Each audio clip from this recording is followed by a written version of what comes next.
Hi friends, welcome to our channel. நம்ம சேனலை குழந்தைங்களுக்கு ரொம்பவே பிடிச்ச ரவா ஸ்டஃபிங் கிளாஸ் இட்லி எப்படி செய்யலான்னு பார்க்கலாம். அதுக்கு முன்னாடி நம்மளோட சேனலை ஃபஸ்ட் டைம் பார்க்குறவங்க கீழே உள்ள சப்ஸ்கிரைப் பட்டனை கிளிக் பண்ணிக்கோங்க. பக்கத்தில் உள்ள பெல் ஐக்கானையும் கிளிக் பண்ணிக்கோங்க. வாங்க வீடியோக்குள்ளே போகலாம்.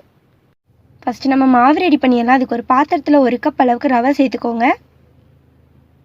நம்ம எந்த கப்பில் ரவை எடுத்தோமோ அதே கப்புக்கு 1 கப் அளவுக்கு தயிர் சேர்த்துக்கலாம். நல்லா புளிப்பு இல்லாத கெட்டி தயிராக சேர்த்துக்கோங்க. உப்பு தேவையான அளவு சேர்த்து இது நல்லா கலந்து விட போகிறோம்.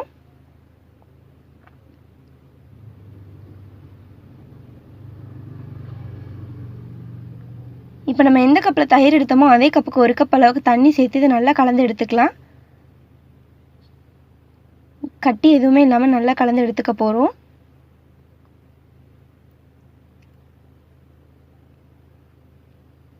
பாருங்கள் ஃப்ரெண்ட்ஸ், நம்ம நல்லா கலந்து எடுத்தாச்சு. இப்போ இதை ஒரு மூடி போட்டு மூடி வைக்கலாம். 10 நிமிஷம் இது அப்படியே இருக்கட்டும். நம்ம அதுக்குள்ளே ஸ்டஃபிங் ரெடி பண்ணிடலாம். ஸ்டஃபிங் ரெடி பண்ணுறதுக்கு ஒரு பாத்திரத்தில் எண்ணெய் சேர்த்துக்கோங்க. எண்ணெய் நல்லா சூடாகட்டும். எண்ணெய் நல்லா சூடாகிடுச்சு. இது 1/2 ஸ்பூன் அளவுக்கு சீரகம் சேர்த்துடலாம். கொஞ்சமாக கருவேப்பிலை அது இதில் சேர்த்துக்கலாம். ஒரு பெரிய வெங்காயம் நல்லா குட்டி குட்டியாக கட் பண்ணி வச்சுருக்கோம். அதையும் சேர்த்து நல்லா கலந்து விட போகிறோம். வெங்காயம் நல்லா பொன்னிறமாக மாறி வரட்டும். வெங்காயம் நல்லா பொன்னிறமாக மாறி வந்துருச்சு. 2 உருளைக்கிழங்கு அதை பாயில் பண்ணி மேஷ் பண்ணி வச்சுருக்கோம். அதையும் இதில் சேர்த்து நல்லா கலந்து விடலாம். நம்ம உருளைக்கிழங்கு சேர்த்து நல்லா கலந்து விட்டாச்சு. இப்போ இதில் மசாலா தூள் ஆட் பண்ணிக்கலாம். 1 ஸ்பூன் சில்லி பவுடர், உங்களுக்கு காரம் எக்ஸ்ட்ரா தேவை அப்படின்னா எக்ஸ்ட்ரா கூட சேர்த்துக்கலாம். 1/2 ஸ்பூன் மல்லித்தூள். உப்பு ஸ்டஃபிங்க்கு தேவையான அளவு சேர்த்துக்கலாம். நம்ம ஆல்ரெடி மாவில் உப்பு சேர்த்துட்டோம் அப்படிங்கிறனால உப்பு கம்மியாகவே சேர்த்து நல்லா கலந்து விட போகிறோம். பொடியோட பச்சை வாசனை போகிற அளவுக்கு நல்லா கலந்து எடுத்துக்கலாம். அவ்வளோதான், நம்மளோட ஸ்டஃபிங் சூப்பராக ரெடி ஆயிடுச்சு. இப்போ இதை எடுத்து வேறு பாத்திரத்துக்கு மாற்றி வைக்கலாம். 10 நிமிஷம் ஆயிடுச்சு. நம்ம மாவை ஓப்பன் பண்ணி பார்க்கலாம். பாருங்கள் ஃப்ரெண்ட்ஸ், நம்மளோட மாவு சூப்பராக கிடச்சிருக்கு. தோசை மாவு பதத்துக்கு கரெக்டாக கிடச்சிருக்கு. இப்போ நம்ம கிளாஸ் ரெடி பண்ணிக்கலாம்.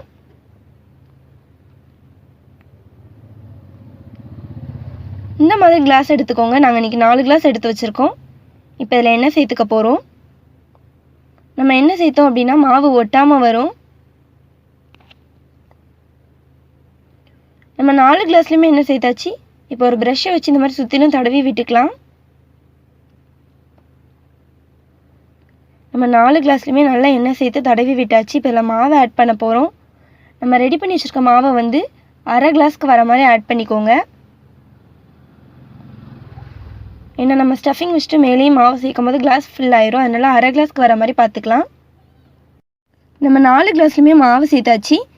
இப்போ நம்ம ரெடி பண்ணி வச்சுருக்க ஸ்டஃபிங்கில் வந்து கொஞ்சமாக இந்த மாதிரி எடுத்துகிட்டு நாங்கள் ஓவல் ஷேப்பில் உருட்டி வச்சுருக்கோம். இப்போ இதை கிளாஸில் நம்ம வச்சிடலாம். நம்ம 4 கிளாஸ்லையுமே இந்த மாதிரி ரெடி பண்ணி வச்சுக்கலாம். பாருங்கள் ஃப்ரெண்ட்ஸ், 4 கிளாஸ்லையுமே ஸ்டஃபிங் வச்சாச்சு. இப்போ நம்ம ரெடி பண்ணி வச்சுருக்க மாவு இந்த மாதிரி மேலே வச்சுக்கலாம். அவ்வளோதான், நம்மளோட 4 கிளாஸும் ரெடி ஆயிடுச்சு. இதை வேக வச்சு எடுத்துக்கலாம். இட்லி பாத்திரத்தில் அடித்தட்டு மட்டும் வச்சுக்கோங்க. இப்போ இதுக்கு மேலே நம்ம ரெடி பண்ணி வச்சுருக்க கிளாஸை வச்சுக்க போகிறோம். இப்போ இதை மூடி வைக்கலாம். 10 நிமிஷம் நல்லா வெந்து வரட்டும். 10 நிமிஷம் ஆயிடுச்சு. நம்ம இட்லி குக்கரை ஓப்பன் பண்ணி பார்க்கலாம். பாருங்கள் ஃப்ரெண்ட்ஸ், நம்மளோட இட்லி சூப்பராக வந்திருக்கு. இப்போ இதை எடுத்து வெளியே வைக்கலாம். நம்ம இட்லி எடுத்து வெளியே வச்சாச்சு. இது நல்லா ஆறி வரட்டும். இது நல்லா ஆறிடுச்சு. இப்போ ஒரு கத்தியை வச்சு சுற்றிலும் இந்த மாதிரி எடுத்து விட்டுக்கலாம். இப்போ இதை வெளியே எடுக்கலாம். பாருங்கள் ஃப்ரெண்ட்ஸ், நம்ம எண்ணெய் சேர்த்தோம் இல்லையா, அதனால் மாவு ஒட்டவே இல்லை. இந்தளவுக்கு சூப்பராக ரெடி ஆகி வந்திருக்குன்னு. இதே மாதிரி எல்லாமே வெளியே எடுத்து வைக்கலாம். நம்ம எல்லா இட்லியுமே வெளியே எடுத்து வச்சாச்சு. இப்போ இதை தால்சம் பண்ணி எடுத்துக்க போகிறோம். தால்சம் பண்ணுறதுக்கு ஒரு பாத்திரத்தில் எண்ணெய் சேர்த்துக்கோங்க. எண்ணெய் நல்லா சூடாகட்டும். எண்ணெய் நல்லா சூடாகிடுச்சு. இல்லை கடுகு உளுந்தம் பருப்பு சேர்த்துக்கலாம். கொஞ்சமாக கருவேப்பிலை குட்டி குட்டியாக கட் பண்ணி சேர்த்துக்கோங்க. 1/2 ஸ்பூன் சில்லி பவுடர் அதையும் இதில் சேர்த்துக்கலாம்.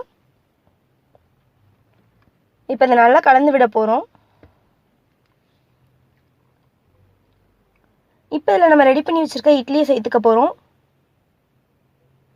பாருங்கள் ஃப்ரெண்ட்ஸ், கலர் பார்க்கவே சூப்பராக இருக்குது. இதே மாதிரி நம்ம எல்லா இட்லியுமே ரெடி பண்ணி எடுத்துக்கலாம். பாருங்கள் ஃப்ரெண்ட்ஸ், நம்மளோட ரவா ஸ்டஃபிங் கிளாஸ் இட்லி எந்தளவுக்கு சூப்பராக ரெடி ஆயிடுச்சுன்னு. ரொம்ப ஈஸியாக செய்யலாம். நம்ம நார்மலாக இட்லி செஞ்சு கொடுக்குறத விட இந்த மாதிரி செஞ்சு கொடுத்தோம் அப்படின்னா குழந்தைங்களுக்கு ரொம்ப பிடிக்கும். கண்டிப்பாக நீங்கள் வீட்டில் ட்ரை பண்ணி பாருங்கள். இந்த வீடியோ உங்களுக்கு பிடிச்சிருந்தா தாயம்மாள் சமையலுக்கு சப்ஸ்கிரைப் பண்ணுங்கள், லைக் பண்ணுங்கள், ஷேர் பண்ணுங்கள், கமெண்ட் பண்ணுங்கள். தேங்க்யூ.